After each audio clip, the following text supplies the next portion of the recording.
1948 سے 1979 تک The leader of a country Iran اور اسرائیل دوست تھے. ایران اسرائیل کو تیل دیتا تھا.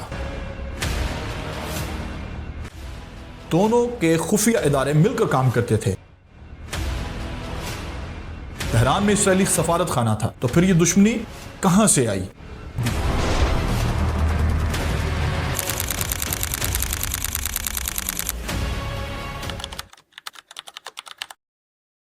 اپریل 2024 آسمان پر چمکتی ہوئی روشنیاں اور سائرن کی گونج.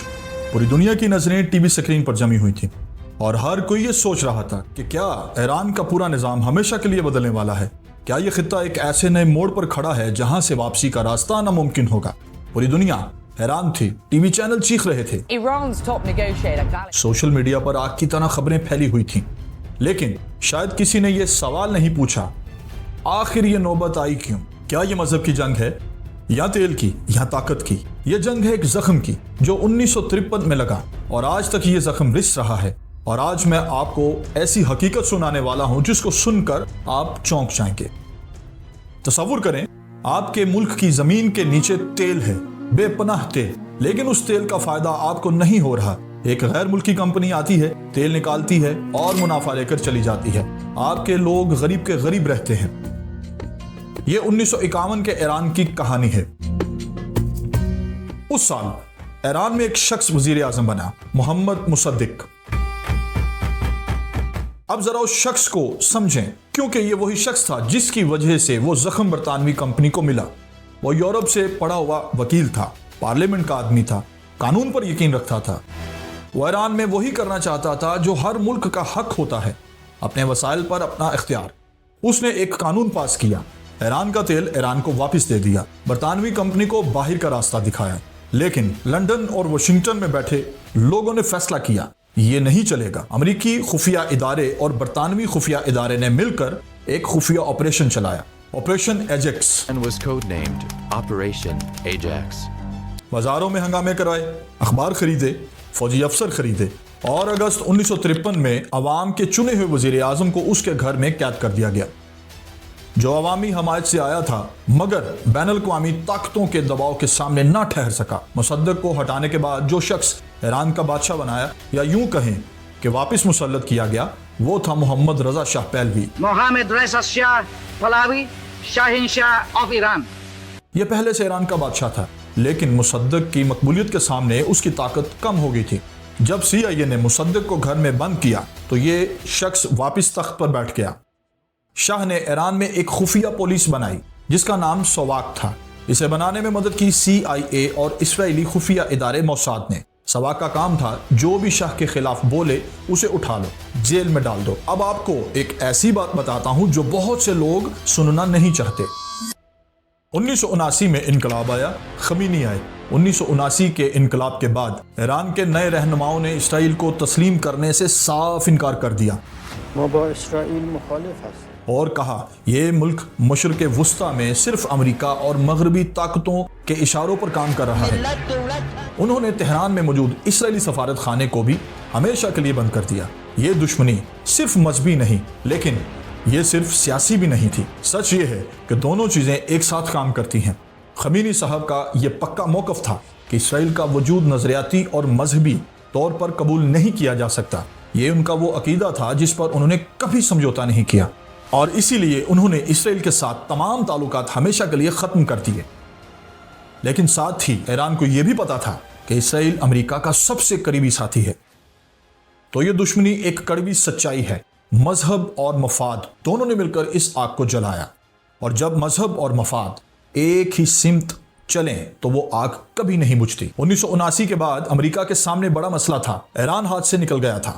وہ ایران جہاں امریکی فوجی اڈے تھے, جہاں سوویت یونین پر نظر رکھی جاتی تھی. اب کیا کریں؟ ٹھیک اسی وقت پڑوسی ملک عراق میں ایک طاقتور شخصیت سامنے آئی, صدام حسین.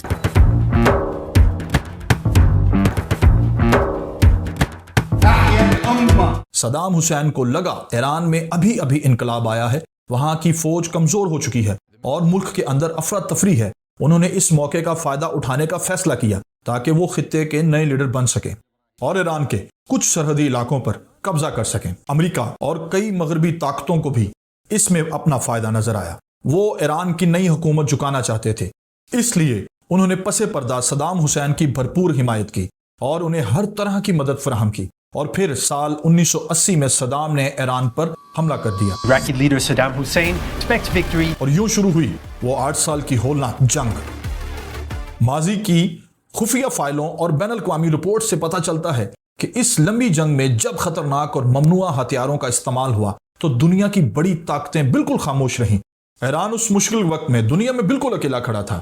اس 8 سالہ طویل تاریخ میں 5 لاکھ سے زیادہ انسانی جانوں کا ضیاع ہوا۔ ایران کے ذہن میں یہ بات پتھر کی طرح نقش ہو گئی تھی، جب بھی ہم اٹھے ہمیں توڑنے کی کوشش کی گئی۔ ایران اور دنیا کے 6 سب سے طاقتور ملک امریکہ، برطانیہ، فرانس، جرمنی، روس اور چین ایک میز پر بیٹھے۔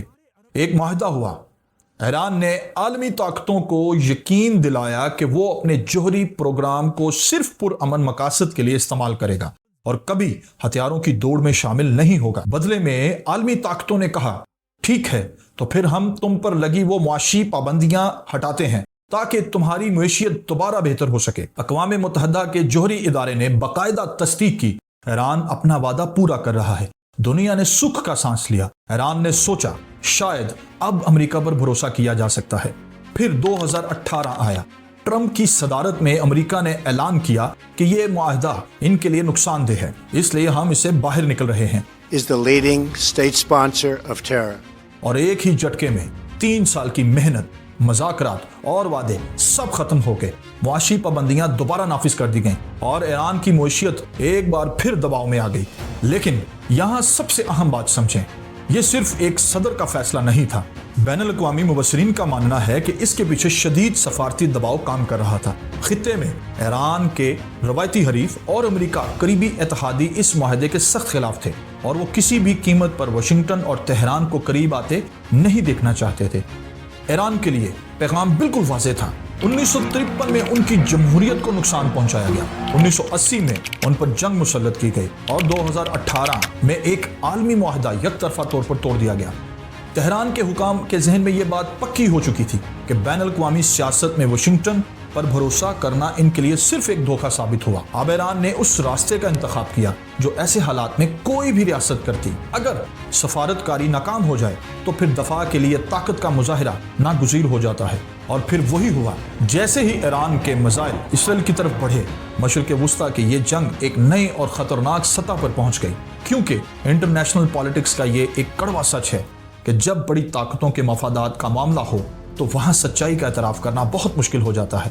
ایک شخص اپنے ملک کا تیل واپس مانگتا ہے، اس کے بدلے اسے گھر میں قید کر دیا جاتا ہے، اور آج اسی خطے میں کشیدگی اور عدم استحکام کا ماحول ہے۔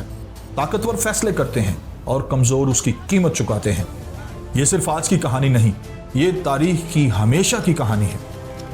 آپ کے لیے ایک سوال چھوڑتا ہوں، اگر 1953 میں مصدق کی حکومت نہ گرائی جاتی تو کیا آج یہ جنگ ہوتی؟ کمنٹ باکس میں ضرور بتائیں۔ میں ہوں شیراز۔ اگر ویڈیو اچھی لگی ہے تو چینل کو سبسکرائب کریں اور لائک ضرور کریں۔ Keep watching.